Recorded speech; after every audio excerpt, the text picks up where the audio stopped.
Voltamos a apresentar Alfa Notícias. Aqui na cidade de Botucatu, voltamos com a Alfa Notícias aqui pela Rede Alfa de Comunicação. Lembrando mais uma vez que estamos ao vivo pela TV Alfa, canal 8 NET Claro Botucatu, canal 21 NET Infinito para todo o Polo Cuesta e também pelos 87,5 sistema de frequência modulada para toda a cidade de Botucatu. Bom, um vídeo acabou correndo aí as redes sociais nesta semana a respeito aí da situação que encontra ali o Hospital das Clínicas da Faculdade de Medicina de Botucatu. Para vocês se inteirar, confiram aí o vídeo. Situação aqui da Unesp de Botucatu, várias ambulâncias aguardando com pacientes graves, algumas aguardando mais de 3 horas para o paciente ser recebido. Já passou da hora de providenciarem mais leitos e macas, né, para atender a população e a região de Botucatu. Bom, o vídeo aí é do Dr. Sandro Cárdenas, ele que já está aqui nos nossos estúdios para bater um papo com relação a essa situação, uma situação que é muito complicada, né? As pessoas ficarem ali horas realmente para acabar fazendo um encaminhamento ali no sistema de saúde do Hospital das Clínicas de Botucatu. E ele veio bater um papo com a gente para falar a respeito deste assunto. Doutor, seja bem-vindo, bom dia, tudo bem? Bom dia, tudo bem?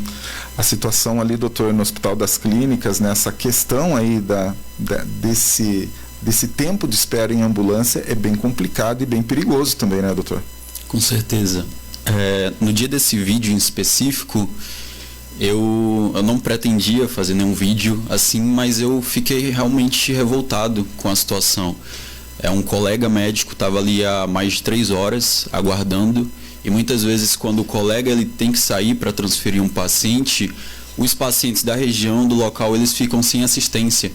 Então é fundamental que a gente tenha um sistema que de fato receba principalmente esses pacientes mais graves, né, que precisaram ser transferidos com uma prioridade. Então eu falei sobre a necessidade de que sejam ampliados leitos no local, né? Isso é fundamental, mas não apenas leitos, profissionais para atender a população. Eu sei também que os colegas da Unesp, eles muitas vezes ficam de fato sobrecarregados com a demanda muito grande, né? Porque ali o Hospital das Clínicas de Botucatu, ele não atende apenas Botucatu, não atende apenas Pardinho, Bofete, por exemplo, ele atende uma região muito grande e de fato muitas vezes ele fica sobrecarregado. Então investir mais em profissionais e infraestrutura ali naquela região é fundamental. Realmente este é o fato, o motivo da gente trazer o senhor aqui, porque a gente vê que existe esse problema e que às vezes para as pessoas que moram aqui em Botucatu, às vezes não tem essa ideia, né, da complexidade que há de um hospital que é de toda a nossa região, são 68 municípios que é atendido pelo Hospital das Clínicas de Botucatu, que é uma situação que tem que ser resolvida a nível de Estado, né? Acho que é importante a gente ressaltar que, para falar bem corretamente essa situação, né, doutor? E a gente vê que é uma situação, no ano de 2000, no comecinho de 2022, a gente já está fazendo constantes matérias a respeito disso daí, falando desse sistema que está colapsando, né? A gente viu falar muito isso na época da Covid, só que investimentos acabaram sendo feitos no sistema de saúde praticamente do Brasil todo, haja aí algumas proporções, né? Mas ainda não é suficiente para fazer essa continuidade de um sistema realmente que funcione de uma forma correta, né? Sim. E esse investimento é fundamental, né, que chegue principalmente à população de fato e que se analise, que se rastreie para onde está indo esse investimento, né? A gente sabe que os recursos públicos, eles são de grandes proporções, mas a gente precisa ver esses recursos públicos de fato chegando à população. Comentando um pouco sobre a minha prática ali, eu trabalho em Pardinho, sou médico em Pardinho, em Bofete, em outros lugares, e eu constantemente transfiro pacientes. Já transferi mais de 100 pacientes, por exemplo, nesse semestre. Então é algo que de fato precisa muito, e já aconteceram vezes de, por exemplo, eu chegar ali no local com um paciente que sofreu um trauma de crânio, né, que poderia estar sangrando, com uma hemorragia interna, e a gente tem que aguardar várias horas para ser recebido. É importante ressaltar que a responsabilidade não é apenas dos colegas, não é necessariamente dos colegas que estão ali atendendo e prestando, e muitas vezes são sobrecarregados de fato, mas principalmente de quem administra, né? E aí por isso eu decidi fazer esse vídeo cobrando principalmente do nosso governador, o governador Tarcísio, que é quem de fato está ali mais acima, responsável por esse hospital e outros lugares que prestam serviço público de saúde para a população do estado de São Paulo. Uhum. Especificamente da forma como aconteceu essa última vez, o senhor já tinha passado por alguma situação semelhante a essa aqui na cidade ou em outro local? Sim, é algo de fato recorrente. E é uma reclamação não apenas minha, mas de vários outros colegas que fazem transferência de pacientes ali para a região. E infelizmente é algo que acabou sendo normalizado. E eu acredito que isso não pode ser normalizado. Porque eu também uso o serviço público de saúde. Eu uso o SUS, né? Inclusive, recentemente, acredito que em maio, eu sofri, não lembro exatamente, mas eu sofri um acidente de carro, né? O meu carro, infelizmente, estava indo ao trabalho, meu carro capotou. Eu fui socorrido pelo SAMU de Pardinho e fui encaminhado para o hospital das clínicas de Botucatu. E lá eu me deparo, dessa vez não apenas como médico que está transferindo um paciente, mas como um paciente. E eu fico lá e estou naquele lugar aguardando, como muitos pacientes aguardam, a realização de um exame de tomografia, por exemplo. E muitas vezes demoram horas, você não é atendido por ninguém. Ali dentro, de fato, está um verdadeiro caos, né? E para muitos pacientes que vêm de fora, eles muitas vezes acabam culpando os profissionais que estão lá dentro, mas a realidade é que os profissionais que estão lá dentro muitas vezes estão sobrecarregados, tendo que lidar com uma demanda muito grande para poucos profissionais. Então por isso que é necessário um investimento maior ali naquele local, na região, né? Uma ampliação de leitos, mas também principalmente uma ampliação do número de profissionais, uma valorização desses profissionais que estão prestando serviço à nossa população. Doutor, brincadeiras à parte, né? O senhor falou a respeito desse acidente. Será que o senhor passou por esse acidente para ver como que funciona na prática? Porque também não foi o único acidente que teve, né? Não foi. Mas eu acredito que cada fato que Deus permite que aconteça na nossa vida, ele traz um ensinamento. Então, acredito que isso também me permitiu ver na pele o que os meus pacientes sentem, né? E toda vez que eu presto um atendimento, toda vez que eu atendo uma pessoa, eu tento me colocar ali no lugar daquela pessoa, né? Para que a gente consiga de fato oferecer um tratamento, um atendimento de qualidade, da mesma forma que nós mesmos gostaríamos de receber. Porque quem está doente, ele está em um estado vulnerável, né? E a gente precisa justamente nesse momento ajudar essas pessoas. No dia a dia, na verdade, o senhor acaba observando situações como essa, inclusive graves, né, que necessitam no geral, de uma melhoria, né? O senhor observa aí no plantão de urgência e emergência na região algum outros tipos de melhoria que possam ser aprimorados? Com certeza. Não apenas a Unesp em si precisaria de uma ampliação, mas também a região aqui da Costa Paulista, do Oeste Paulista, ele precisa de mais investimentos nos hospitais, nos prontos atendimentos municipais também. A gente precisaria, por exemplo, da prestação de exames de urgência e emergência, né? Exames laboratoriais que muitas vezes são fundamentais para que o médico consiga oferecer de fato um atendimento de excelência, oferecer um diagnóstico mais preciso para a população. Como profissional de saúde, a gente vê que a semiologia, né, que é justamente o exame físico do paciente, o fato de você tocar no paciente, examinar no paciente, acaba sendo fundamental. E isso é, inclusive, uma reclamação persistente de vários pacientes, de médicos que não estão fazendo esse tipo de exame. Eu sempre converso, sempre incentivo outros colegas a continuar examinando o paciente, tocando o paciente, vendo como está o pulmão, como é que está a garganta e tudo mais, para que a gente consiga oferecer um diagnóstico mais preciso, especialmente quando faltam exames laboratoriais simples, como por exemplo um hemograma, como por exemplo uma creatinina, para ver como está o rim desse paciente, e outros exames laboratoriais e outros exames de imagem também que fazem muita diferença na hora de dar um diagnóstico. Uhum. Doutor, o senhor já esteve em várias cidades aqui da nossa região e Botucatu acaba canalizando toda essa situação. No dia a dia, algumas dessas pessoas que são de algumas cidades da nossa região acabam vindo para Botucatu. Todas essas ocorrências, todos esses deslocamentos, eles são realmente necessários, ou se essas cidades poderiam absorver um pouco disso, tratando na própria cidade esses tipos de situações? O senhor acha que daria para dar uma filtrada um pouco nisso, se as cidades investissem mais em saúde? Com certeza, se houvesse investimentos em oferecer exames laboratoriais simples, como por exemplo o hemograma, como por exemplo, que eu falei, a creatinina, né? Outros exames de imagem, por exemplo, um raio-x, é algo que já filtraria muito os pacientes que chegariam ao Nesp. Então, acaba que muitas vezes um paciente precisa ir também ao Nesp para fazer um raio-x, por exemplo, um exame simples, ou para ter uma avaliação de um especialista em pediatria, por exemplo, porque no local especificamente não tem pediatra disponível para atender a população.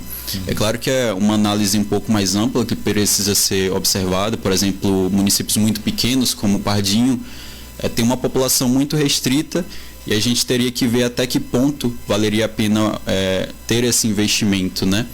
Mas eu acredito que exames laboratoriais mais simples, como o hemograma, né, são fundamentais para que a gente consiga dar um diagnóstico mais preciso, para que a gente consiga oferecer um atendimento de mais qualidade, sem a necessidade de que muitos pacientes venham aqui para Botucatu e acabem sobrecarregando também um sistema que deveria ser uma referência um pouco mais filtrada de fato, né? Uhum. Doutor, qual que é a formação do senhor? Eu sou médico, sou pós-graduado em psiquiatria pelo Einstein e atuo como generalista, atuo na área da psiquiatria e também em urgência e emergência. Eu tenho uma paixão por esses campos de prática. Uhum. Qual que é a tua linha de atuação aqui como profissional aqui na região? Eu atendo na urgência e emergência, como vários colegas. Atuo fazendo transferências em Pardinho, em Bofete atuo na urgência e emergência. Atuo na psiquiatria em Pardinho, em Anhembi e em Piramboia, que é um distrito ali de Anhembi também. Uhum. Tem algumas participações nas redes sociais, eu vou dar uma filtrada aqui, uma resumida nessa situação, né? O Flávio Silva, ele faz um comentário a respeito da questão do governo do estado, principalmente do governador. É algo que, na verdade, é ligado diretamente ao governo do estado, né? Apesar da Unesp ou do HC estar em Botucatu, é uma responsabilidade, na verdade, do governo estadual, né? Sim, com certeza. É uma responsabilidade do governo estadual, mas eu acredito que é algo que deve ser visto de forma conjunta também pelos gestores municipais, né? Uhum. Então acredito que uma reunião assim nesse sentido com os gestores, né? E eu gosto de falar que quando se trata de saúde, a gente não deve ficar envolvendo muita política, né? De que lado você é, ou de que lado você não é, se você é de esquerda, se você é de direita. Até porque todos nós podemos precisar um dia, né? Então, se por exemplo, Deus o livre, acontecer algum outro acidente comigo, eu precisar ser transferido, ou até mesmo com o prefeito, ou com qualquer outra pessoa ali da região, não interessa, todos vão precisar receber um atendimento de qualidade, um serviço de qualidade. E é necessário que a gente tenha hospitais de fato, pronto atendimento de fato, que ofereçam um serviço de qualidade para a população, porque nem sempre dá tempo de chegar, por exemplo, em um hospital de referência, né? Então, as unidades locais, elas também precisam ter um suporte, precisam ter ali pelo menos um mínimo para que a gente consiga prestar o primeiro atendimento, para que esse paciente não venha a óbito justamente porque está distante de outro lugar ou porque o HC de Botucatu, que é o hospital, está constantemente superlotado, né? E isso, para quem trabalha no sistema quase que diariamente, é algo que a gente vê constantemente. A gente insere o paciente para transferir e a gente constantemente recebe essa mensagem. O HC encontra-se superlotado, o HC encontra-se superlotado.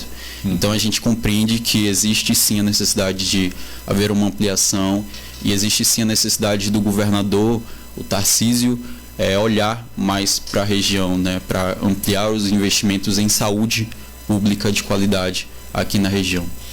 Praticamente já foi respondido pelo senhor, mas o Danilo Júnior, ele comenta aqui, né, que é vergonhosa a situação, e ele fala, antes de virem aqui falar que não que a responsabilidade é da prefeitura e que não tem, lembrando que a responsabilidade ela é conjunta, né, entre o governo do estado e Botucatu. Botucatu poderia dar mais um pouco de si nessa questão na área da saúde, tendo em vista isso, pela proximidade, pela estar aqui recebendo o HC. O senhor acha que de repente poderia ter um envolvimento um pouco maior nessa situação? Sim, eu acredito que como a prefeitura, os gestores, os vereadores estão aqui acompanhando de mais perto a realidade, né, do HC, da Unesp, eu acredito que o prefeito, os vereadores, os nossos representantes, eles poderiam sim buscar meios, formas de conversar com outros gestores, como por exemplo o governador Tarcísio, o secretário estadual de saúde, para oferecer justamente essa ampliação de profissionais, fazer mais concursos, oferecer também capacitação e valorização para esses profissionais. E isso para mim é fundamental, né? A questão é que o sistema todo, ele muitas vezes está sobrecarregado. E a gente vê que não é apenas o sistema terciário de saúde, não é apenas as urgências e emergências, mas também a atenção primária. A gente vê, por exemplo, muitos casos, na verdade, grande parte dos casos que acabam se tornando emergência em saúde, eles poderiam ser tratados na atenção primária, na unidade básica de saúde, né? Então, o que acontece? Um paciente hipertenso não faz o tratamento adequadamente, ele não é acompanhado adequadamente, não há agentes comunitários de saúde naquela região para triar melhor esses pacientes, para solicitar que esses pacientes façam o acompanhamento. Então esse paciente fica sem tomar o remédio, fica sem tomar a medicação, fica sem acompanhamento, e o que acontece é que uma hora essa bomba estoura, né? E quando estoura, ele vai para o pronto-socorro, já infartando, já tendo um AVC, ou tendo uma outra repercussão mais grave de uma doença que antes era simples e que poderia ser facilmente tratada em uma unidade básica de saúde. Então, fortalecer a atenção primária também é outro caminho fundamental para que a gente resolva essa superlotação do HC e de outros pronto atendimentos aqui na região. A gente tem a participação da Nilza Nunes aqui também no Facebook, ela está mandando os parabéns para o senhor. E falando, né, esse doutor tem mesmo que reclamar e expor esse caos que está, né, e lembrando que a culpa não é dos médicos ou mesmo dos enfermeiros que fazem o atendimento. A gente quer deixar isso bem claro, porque o sistema ele está engessado. Se não tem mais leitos, fica difícil também de fazer o acolhimento desses pacientes, né? E deixar muito claro essa situação, né? Não é a denúncia por si, não é nenhum sensacionalismo que está sendo feito com esse tema, né? Exatamente. Essa parte que você tocou é fundamental, de fato, porque o que a gente vê muitas vezes na mídia é que estão colocando a população contra os médicos, contra os enfermeiros, contra os profissionais de saúde de forma geral. E o que acontece, uma realidade muito gritante nos pronto-atendimentos, é que um médico ele tem que tocar em um dia, por exemplo, 100 fichas de atendimento. Ou seja, em 12 horas de plantão, o médico vai ter que atender ali 100, 120 pacientes, o que é algo absurdo, né? E se você não faz esse atendimento, ou se você demora um pouco para oferecer esse atendimento, você é cobrado, os pacientes começam a bater na porta, né? E então a gente precisa de fato ter mais investimentos, investir mais em profissionais ali para atender a população. E o médico muitas vezes é também uma vítima do sistema e acaba sendo colocado como um responsável. Então muitos gestores, vereadores, por exemplo, muitas vezes procuram ali alguma falha, algum momento que o médico, por exemplo, está descansando, o que é um direito de todos, né? De todos os profissionais. Ninguém é uma máquina, ninguém é um robô. Todos os profissionais têm um direito a um descanso. É claro que isso também deve ser regrado, mas a culpa do colapso no sistema de saúde não é dos profissionais, é principalmente dos gestores. Os profissionais, na realidade, eu converso com vários, não apenas médicos, enfermeiros, técnicos em enfermagem, mas basicamente todos estão sobrecarregados. Todos estão sobrecarregados com salários muitas vezes atrasados, com uma desvalorização crescente, um piso salarial da enfermagem, por exemplo, que muitas vezes não é respeitado. Então, todas essas questões são fundamentais. É muito importante que os pacientes também tenham esse olhar, de que eles cobrem de quem de fato está ali e que pode mudar esse sistema, né? Como profissionais de saúde, como médico, muitas vezes a gente fica de mãos atadas, e principalmente em municípios menores, muitos colegas eles têm justamente medo, né, de denunciar essas situações, porque eles sofrem, eles têm medo de sofrer retaliação, né, uma retaliação política, de você falou isso e agora você não faz mais parte da escala. Então, assim, existe muito essa politicagem, e a autonomia do profissional de saúde precisa ser respeitada. Então, imagina um profissional de saúde ter que em 1 hora atender 10 pacientes, né? E triar esses pacientes e ver ali qual é o paciente que é mais grave, qual é o paciente que poderia ser atendido numa UBS, numa unidade básica de saúde. Então, falta informação em saúde para a população, falta uma triagem mais adequada, né? De fato, falar, olha, aqui é para urgência e emergência, aqui não é para, eu tô com uma dor de cabeçazinha leve. Não, isso você toma uma medicação em casa, que você consegue continuar o seu trabalho, ou eventualmente, se isso continuar recorrente, você vai à unidade básica de saúde e agindo uma consulta para tratar esse problema. Mas a urgência e emergência ela deve ser reservada, o pronto atendimento deve ser reservado para esses casos mais graves, uma febre mais alta, né? Casos de fato que requerem um atendimento especial, um atendimento de urgência ali naquele momento, que um paciente não pode esperar. Só pegando esse gancho dessa conversa, a gente não está aqui falando sobre política, e sim sobre gestão pública, né? Mas uma observação feita pela nossa ouvinte, a Juliana, que veio pelo WhatsApp, ela fala aqui que o prefeito Fábio Leite ele é responsável por cuidar só de Botucatu, né? Só que a Cuesta, ela deve ser unida, não só pelo turismo, e sim também pela saúde, né? Que poderia haver uma certa regionalização nesse sistema, né? Se o paciente, na verdade, for bem tratado na atenção básica, o risco de complicar e precisar ir para a Unesp seria bem menor, né? Então, acho que se a gente realmente cuidasse, fizesse a lição de casa aqui, porque o próprio sistema de saúde de Botucatu, a gente não tem um hospital para fazer esse atendimento. A gente tem ali o Hospital do Bairro, que foi recentemente inaugurado, né?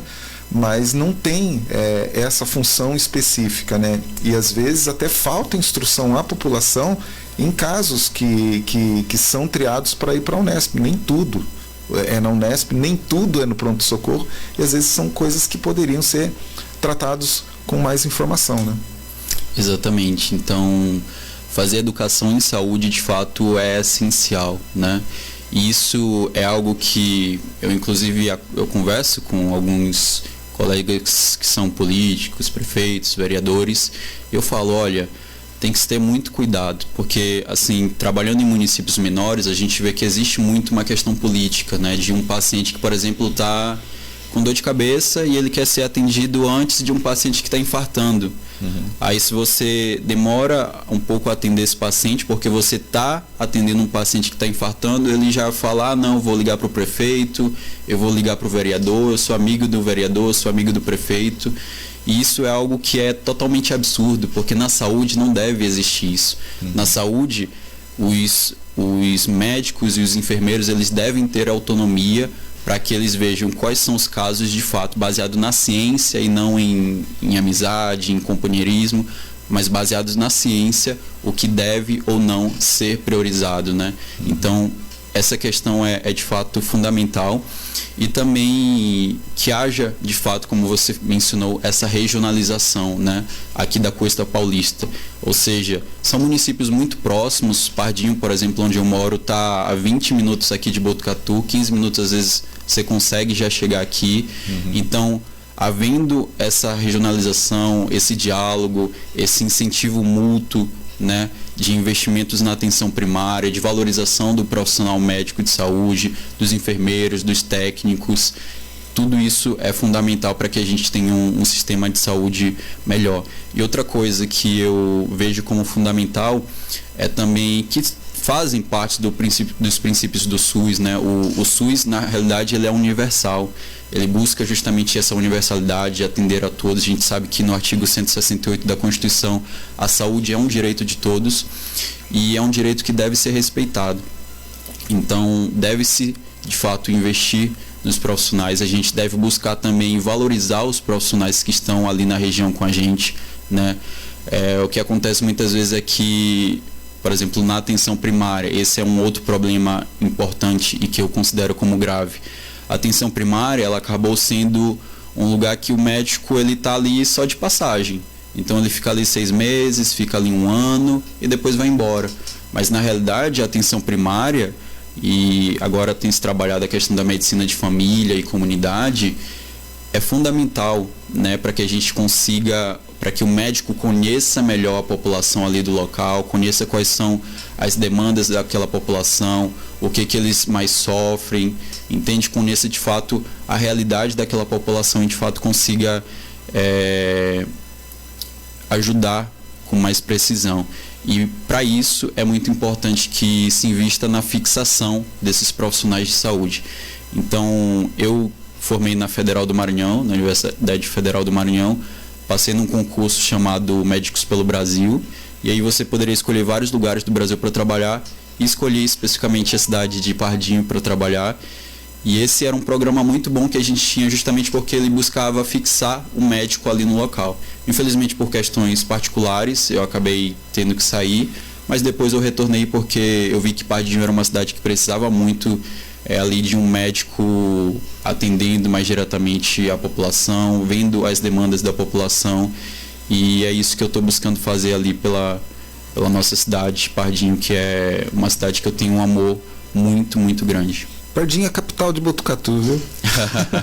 Pardinho é capital de Botucatu. A gente tem um apreço muito grande pela nossa região, pelas cidades aqui do Paulo Cuesta. Doutor, eu gostaria de agradecer a tua participação aqui conosco e quero deixar um convite, né? O senhor também trabalha no Instagram, também com perfil, realmente fazendo esse trabalho de orientação à população que é de extrema importância e é pelo conhecimento que se salva vidas também, né? É muito importante isso daí. E queria agradecer e queria deixar aqui um convite para o senhor. A gente está pautado aí com vários especialistas aí na comunicação aqui, principalmente com a rádio, com o nosso portal. Queria deixar um convite aqui para o senhor desejar aí estar conosco nessa caminhada. A gente viu que o senhor produz muito vídeo também, que é muito, muito interessante. De repente a gente poderia passar isso daqui também para a população da nossa cidade de Botucatu e de todo o Paulo Cuesta, aí onde a gente atinge aí com o nosso sinal da nossa TV Alfa. Queria deixar aí os parabéns e o convite feito. Com certeza, eu agradeço imensamente a Rede Alfa por esse convite e parabenizo também vocês, né, por estar levando informação de qualidade para a população, para que a população de fato cobre dos seus gestores, dos verdadeiros responsáveis, né, que são os políticos que estão ali para nos representar, os vereadores que estão ali para nos representar, e de fato cobrar investimentos em saúde, ampliação do sistema de saúde, para que a gente atenda a população com mais qualidade. Queria também deixar aqui as minhas redes sociais, se alguém precisar de alguma demanda. Meu nome é Sandro Cárdenas, meu Instagram é idoutor, vocês podem acessar pelo celular.